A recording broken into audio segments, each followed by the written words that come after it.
Hi guys, welcome to the new YouTube channel that's been reimagined to try to give you guys a little bit more insight to us as a whole. And I personally was the one that really wanted to do a video here with my dad, as he's kind of more self-retired now. This is kind of an end of the straw line for me to get him in and do something, with TPD as he's kind of retiring himself. And so I'm just going to go through a list. I'm going to interview my dad and, what spawned this creation you see behind us. Why did he do what he did? And I'd like to just have you introduce yourself, give your name, and go from there. Okay. Hi, everybody. I'm Victor Takahara. I am Corey Takahara's dad, and very proud of what he's been able to accomplish. And I think TPD moving forward, it's in much better hands than this old kind of worn out guy. All right. So one thing I really wanted this, more or less, I guess, an about us video is my dad's had all of his customers, when he was working here, and, as father times come through, a lot of people of newer age don't know about us, don't know any bit of difference in between us or the next person down the line. And I wanted to have him shine some light coming from the man himself that started it. And just kind of wanted to ask some specific questions to hopefully give you a better read on who TPD is as a whole. And one of the questions I had is, what inspired you to create TPD? Why is TPD around today?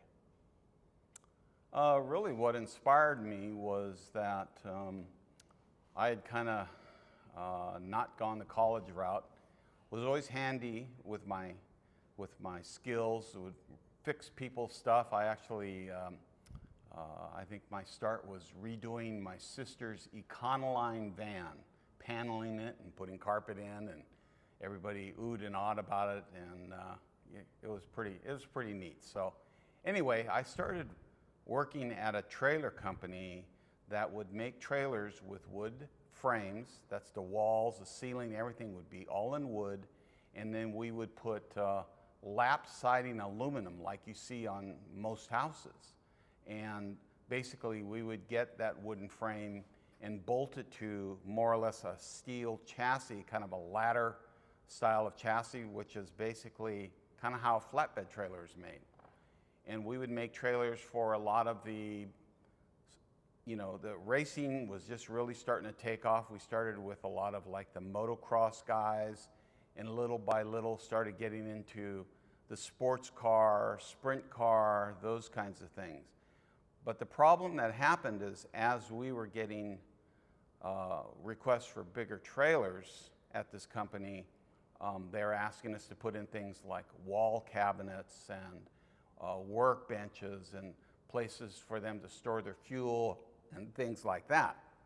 So it all looked good when we got everything put in there and nice and fancy and done, but then 6 months later, the customers would come in complaining and bring their trailer in, and their cabinets would be halfway peeled off the wall, things would be sagging, their side door would be pinched in the jamb, so it'd be real hard to get their door open, especially if they had their race car, cargo, whatever.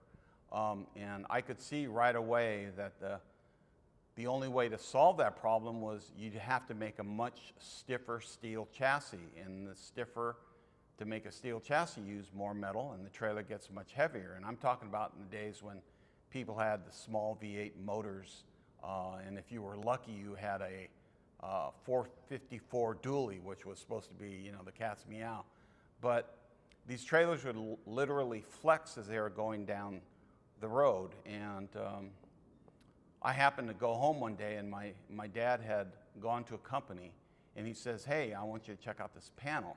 And the panel he showed me was a 1/4-inch panel that had a fiberglass coating on each side. And he says, believe it or not, they can make these things in 48-foot sheets with no seams. And the moment I heard him say that, a little light bulb went off in my head, and I was like, because I was getting into Formula One, I'd been an IndyCar fan all my life, and I was thinking about, man, if I could make this new style of chassis called a monocoque chassis and attach a shear wall seamless panel to the trailer. I said that would eliminate a lot of the flex that you see in all these trailers that I was building at this other company. So lo and behold, I was fortunate to have really good parents, and they somehow scraped up enough money for me to start a real small business of my own. I knew nothing. I knew nothing about sales, but I did get a telephone that had 2 separate telephone numbers on it, which was a big deal. My dad lent me a IBM Selectric typewriter and rented a photocopy machine that we used for everything, including making our brochures and doing our receipts and everything else. And we even actually like hand drew a logo and thought it looked pretty fancy. And it just kind of grew from there. Little by little, we were approached by motorcycle guys, people that wanted to, who had landscaping business, people who had specialty. They'd go to swap meets, and then we started getting into other things. Like one person came and wanted us, one of our first ones was a mobile pet grooming trailer. So we actually put a bathtub in there and built a countertop, and that actually worked out really well. And then from there, you know, every year we got a request for something different. So we went from making like 10-foot long bumper pull trailers to 48-foot 4-car stackers in a matter of probably a 10-year span. And from there, really the sky was the limit. So I think in the 40 years that we've been making trailer, I don't think there's any trailer that we can't make for people because of all the unusual requests that we've gotten. And we've been I don't even know if it was dead set that you were going to stay custom, but at some point we've more or less remained custom for the past 40 years. Yeah, I think it didn't take me long to realize that I always liked stuff built well. And my motto was, I don't care, I want to build the best. I don't want to build the cheapest. And my famous saying is, there's no such thing as cheap quality. So what I would get is a lot of customers who would come in and they had bought some aluminum-sided trailer and really asked a lot out of that trailer and got it at a low price because the raw materials building an aluminum trailer are about a quarter of what it costs us to build a composite trailer. And a lot of them are made in Indiana, and you know, they sell for dirt cheap, and they get these trailers and you know, they're putting in a really expensive race car in there. They're driving down the road and you know, they say, heck, half the rest stops, they have to stop to put something back together on their trailer. And you know, then they come to me and I tell them, well, yeah, I can build a trailer, but it's going to cost you this, and you know, I can you know, facilitate a lot of things that you want. And so it kind of started that way. And you know, a lot of people really complain about price, but it's like, I hope you understand that my raw material cost is very expensive, and it costs, I can't go to Home Depot and pick up 4 guys and throw them in the back of the pickup truck and bring them in here to build a custom enclosed trailers the way we do. My guys are very highly skilled. They've spent years here learning how we build trailers, and little by little we've made, you know, a small dent in the world of custom trailer manufacturers, and somehow we just stayed there. We've never been, I don't think, being in Sacramento, California, I don't think it's real conducive to getting real low-priced labor and building inexpensive trailers. So we've kind of stayed, you know, just doing what we're doing, and here we are 41 years later. Yeah. We're still here.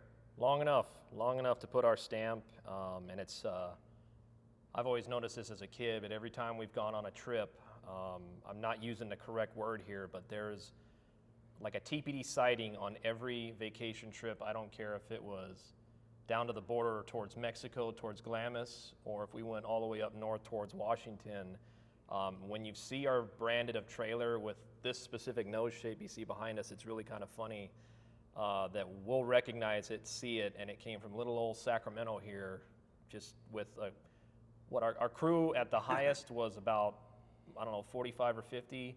Yeah. And then at the lowest, it's been about, I don't know, 6 or 7 people. Yeah.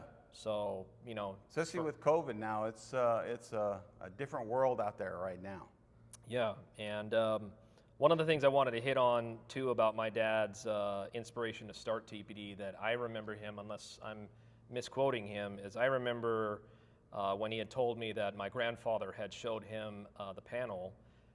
You had actually brought that to the owner of the trailer shop that you were working at originally, right? And kind of tried to pass that idea onto him as maybe possibly a new one, right? I did at first, but you know, there's two kinds of people. You know, there's people that want to sell stuff as cheaply as possible, and then there's people like me that you know, you kind of stand your ground and you say, hey, I want to build quality. I think a lot of the trailer manufacturers that I see and have been around for 40 years, some of them are big. They're 100 times bigger than my company ever was. They probably made 100 times more money than I made. So I can't say it's the most profitable business I've ever had. But what's interesting is those big companies have probably crashed and burned more than 2 or 3 times and are owned by different companies now. I think they're venture capitalists owned now. Mm-hmm. So they keep going, and they have the backing, the financial backing to do so. And most people would rather buy a Camaro than a Corvette, even though they want the Corvette. Mm-hmm. And we only sell the Corvette, so that's kind of our, I guess, ace in the hole, if you want to say that. Yeah, and to kind of piggyback on what he was saying about other branded trailers, you observe as a manufacturer as a whole and just see kind of what everyone else is doing and see kind of gauge against yourself where you're at. And one thing that really surprised me is I was looking at a lot of other brands and kind of like what he had mentioned. There's one company that owns, I'm not going to say names on brands, but they had owned 20 different individual trailer manufacturers in the United States. So really all that is rebranded the same trailer more or less. Yeah, different name tags on the same trailer. And I look at, I guess our position, we're the local mom and pop grocery store down the street, and then versus Amazon's tighten grip on, even groceries now. You can get groceries delivered to your door. We're the old school, you got to come to us, buy it, take it home yourself. Yeah. So I'm really proud of him, for even being able to compete in a world of giants, with obviously clearly a lot more resources than we've ever been able to afford here. But at the end of the day, we're still here, and we still get very devout followers and customers that come in that buy. It's rare enough to find someone that buys one of our trailers. It's incredibly rare to have someone want to invest and buy a whole fleet of one person's trailers. Which we have. And we have quite a few, through the 40 plus years of business. And, I also wanted to hint back on what a lot of people don't know that are new to us is we have retained, obviously not as much as we would like throughout the years, but we have employees here that are what we call like the artisans and the guys that really can craft more or less what the customer brings to life. We have the design side, and then we have the building side, and then we have the sales side. But I believe our designer, Sean, has been here, and again, I'm just guessing. I know it's at least 35 years minimum, right? Yeah. And, I don't know many other companies can say they've staked a majority of their life at one company. Yeah, we've been very fortunate to have very steady employment with key individuals, and really without those key individuals, this place wouldn't exist at all. Yeah. And I think the reason they stay is because it's kind of a family-run business, and I don't look over their shoulder when they're doing something. I trust in them fully to do the job, and my job is to go out. Well, my job was to go out and talk to customers, and hopefully sell them a trailer and get them into it.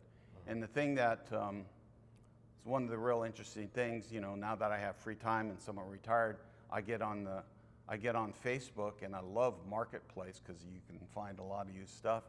And I see a lot of our used trailers for sale. And what's incredible to me, and I tell Corey, I said, here's a trailer on here right now.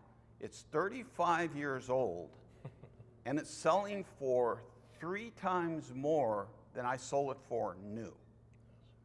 And I just say, tell me of any other trailer company that has that kind of, has that kind of durability.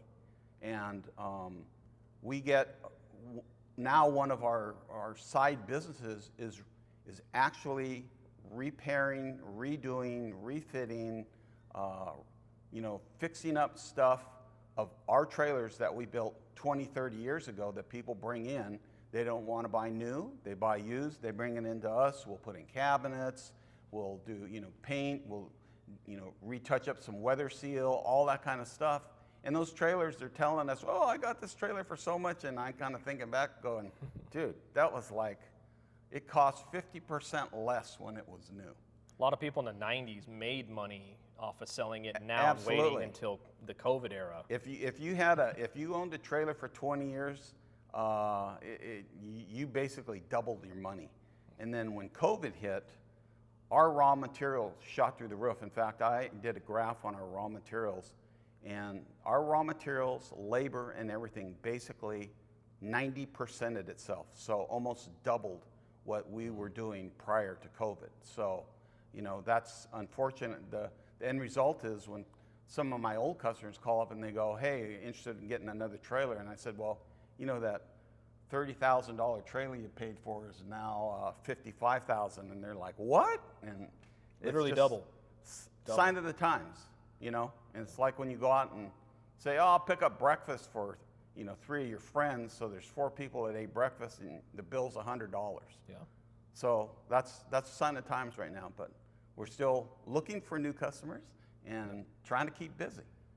Yep, and the one thing I think that within the 40 plus years of service, the one thing I can tell you with us retaining a lot of our long-standing employees is I can get you, the same quality and consistency across the board. I mean, we've got Jason, who's been here, I think, for a better half of 16 years. Sean's 35 plus. I think Curtis is going on 68, and then we've got Jeremy, who's been here from anywhere from like 8 to 12. So yeah.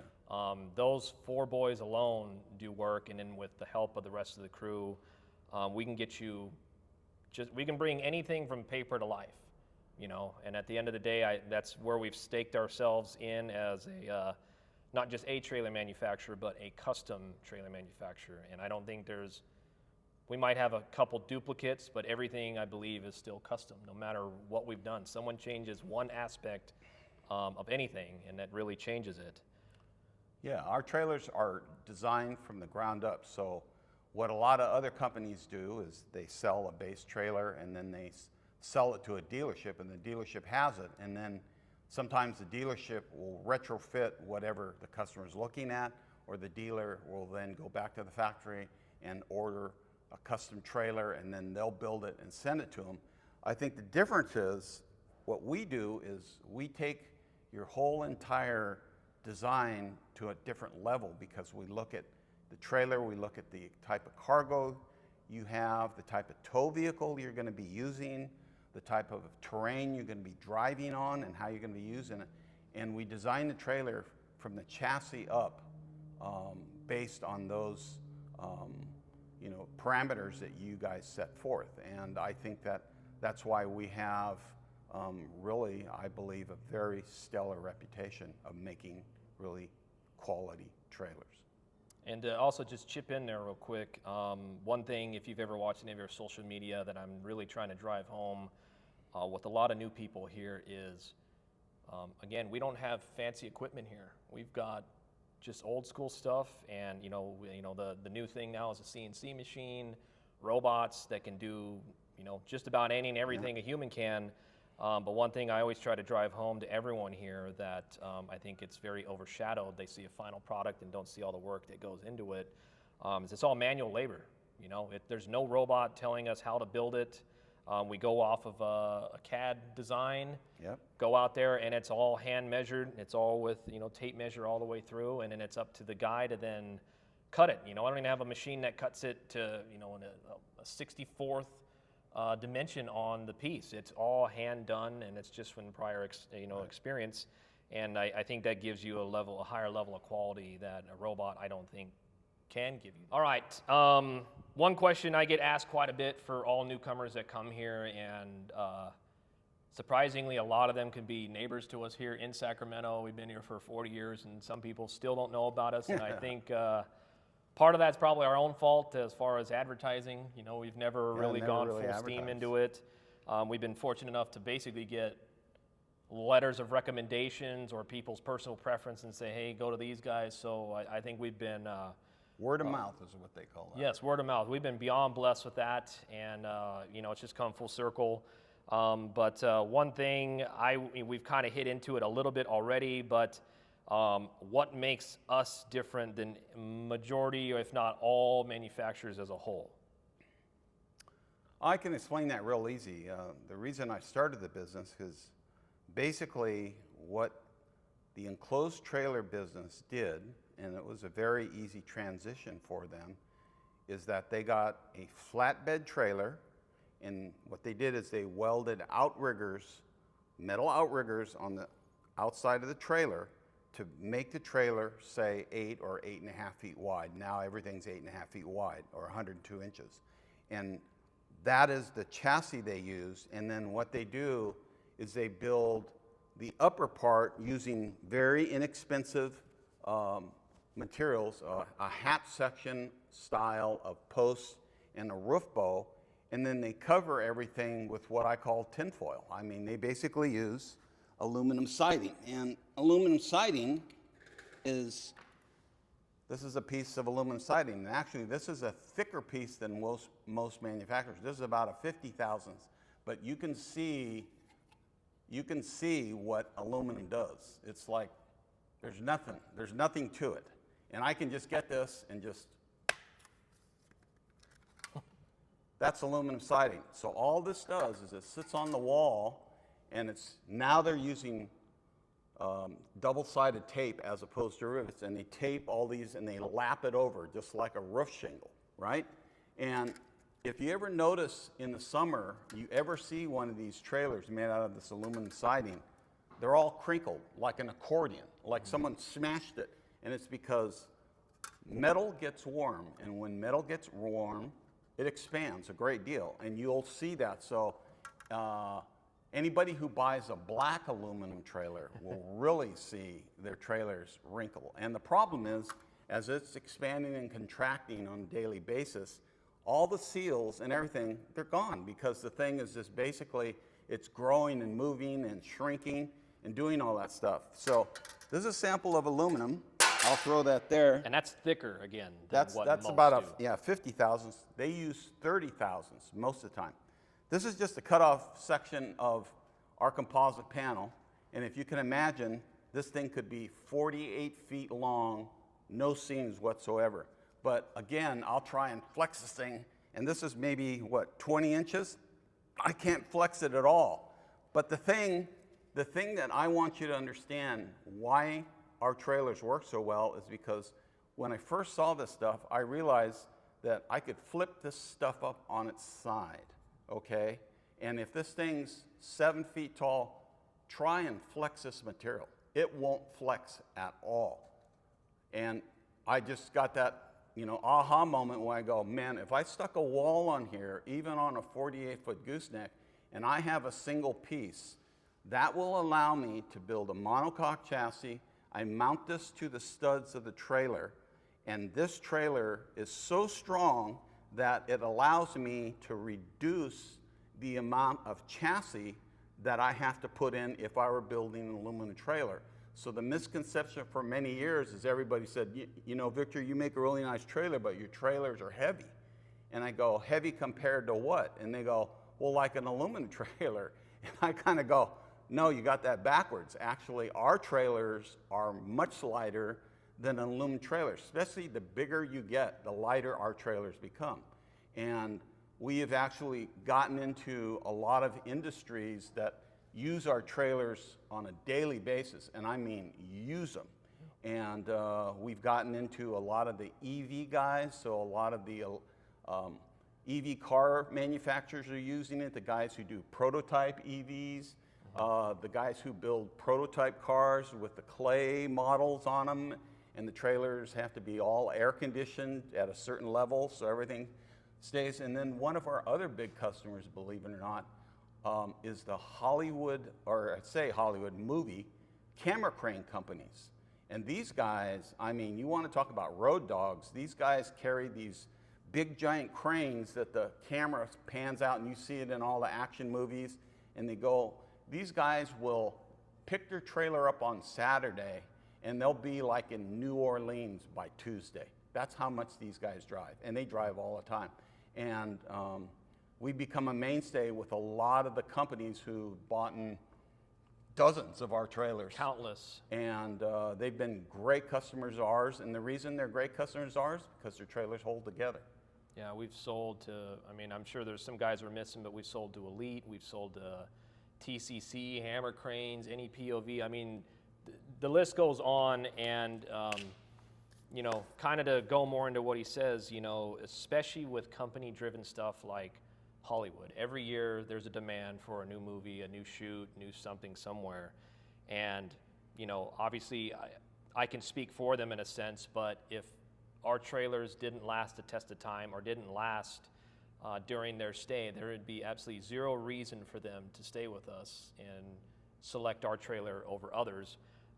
And, you know, one thing to hit on too is EVs and cranes are not light by any means. Yeah. They're basically little mini forklifts that just spread out. Yep. You know, I mean, Very, really. very heavy. So you want to see how a trailer frame fails, just put a forklift in it with no support, no additional support, and you'll really see what any trailer's made of. But I think we've really fine-tuned, like we do with most of our customers. You know, it's, you know, there's always the first one, which is like the R&D, you know, because we haven't built everything, but we've built a majority of it. And, you know, at the end of the day, I think we can fine-tune something to make it perfect. If you know your layout and everything, we can get it, you know, turnkey at the end of the day. So there's a big difference in between it, and unfortunately, it's unknown to most of the world in this regard, because you're so, I mean, they're so flooded by the market of, you know, every city or town you have, there's probably a dealership, and a dealership is for a traditional, you know, aluminum-based trailer. Yeah. You know, and you know, for what they charge, I mean, they're great trailers. It's just people expect a lot more than those things are really designed to give. And so that's where we come in. And I think that it's kind of funny. Corey had a customer, an EV hauler, and we were backed up quite a bit, and he didn't have the time. So he actually went out and bought another trailer company's trailers that were aluminum. And he really felt like he got a deal, because he basically almost got 2 trailers for the price of what he would have paid for one of ours. But what happened was, as soon as he started using them, he had nothing but structural problems, to a point where he actually called a company. He's telling me this, and he says, he's asking them, why would you even build anything like this, right?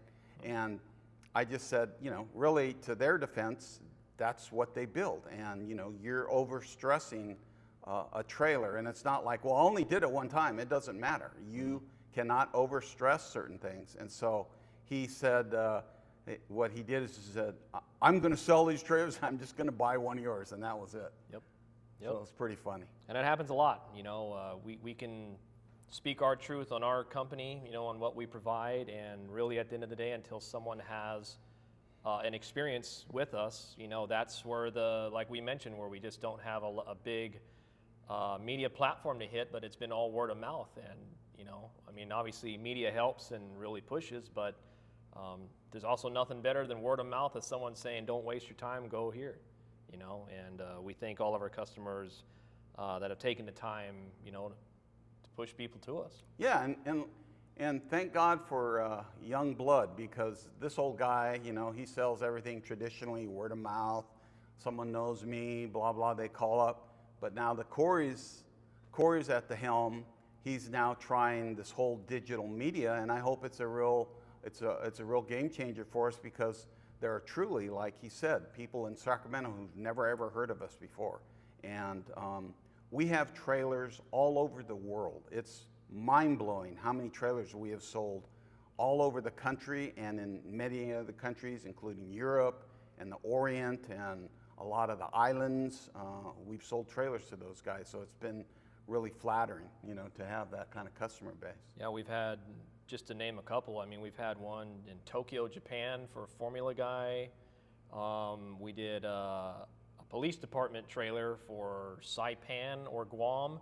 Yep. And I tell you, shipping those things was interesting to say the least. Yeah, trailers in Germany, a bike team in England. I mean, it's nuts. Just from little old Sacramento. Yeah. And you know, we're not big conglomerate anybody. We're just us. So yeah. I don't know how they heard of us. Must have been word of mouth. Yeah, word of mouth. Yeah. I mean, hey, if you can get word of mouth all the way to Tokyo, Japan, or Saipan, that's Germany. Pretty impressive. Yeah, I think we got a couple trailers in New Zealand and Australia too. Yep. Yeah. So. All right, guys. Cool. So we've pretty much gone through everything, I think, that would give you a little bit of history and a little backstory into how this beast here has been created. And one of the two things, kind of like he mentioned, we're trying new things. I highly suggest everyone take a look at our social media platforms. We're on just about any and everything. We're on X, now on YouTube. Primarily, YouTube's been Shorts, Facebook, Instagram, and TikTok. And I try to give you little daily snippets of what we've done in the shop, maybe some options you're not familiar with, and really. At the end of the day, for a video like this, we really hope that this gives you insight, makes you inquisitive about our trailers, and obviously we're looking to sell some stuff. So we're really trying to kind of market ourselves for the first time ever. Some new customers. And we just have never done this on a digital platform, and hopefully this video sparks some interest for you guys to see what a different branded trailer will do for you than the normal that you're being so used to seeing. And, look forward to a phone call or anything else in regards to a trailer need. You can reach us at 916-381-0532. We're extremely small here, so you ask for Corey, and you'll get me. You can also email sales@tpdtrailers.com if you have an inquiry. And then one other thing I think that is super unknown about us is I think we're one of the only manufacturers in the U.S. that will actually allow you guys to take a look at our used trailer section and actually meet and direct people directly with a used trailer. And then once you get it and say it's not set up to the orientation that you do prefer, bring it to us. We'll get you swapped out and get you basically right back to new and go from there. So anyway, look forward to talking to some of you guys, and hopefully this has been informative and somewhat entertaining. So appreciate my dad for coming in. He didn't want to be on camera. I wanted him to. He's the guy that started the spot, and I wanted to give him a good send-off. And for a lot of our old clientele, I get requested of how you are, where you've been, and the gluttons for punishment. Hey, he's here. He wanted to do this, at least this one last one for us. Not say he won't be around, but I really appreciate you, Dad, coming in and talking. I know, again, this is all new to us, but we'll figure it out. Come on in if you need a trailer. We'll keep going and keep checking us out. Okay, guys? Thank you guys very much, and have a great day. Thank you.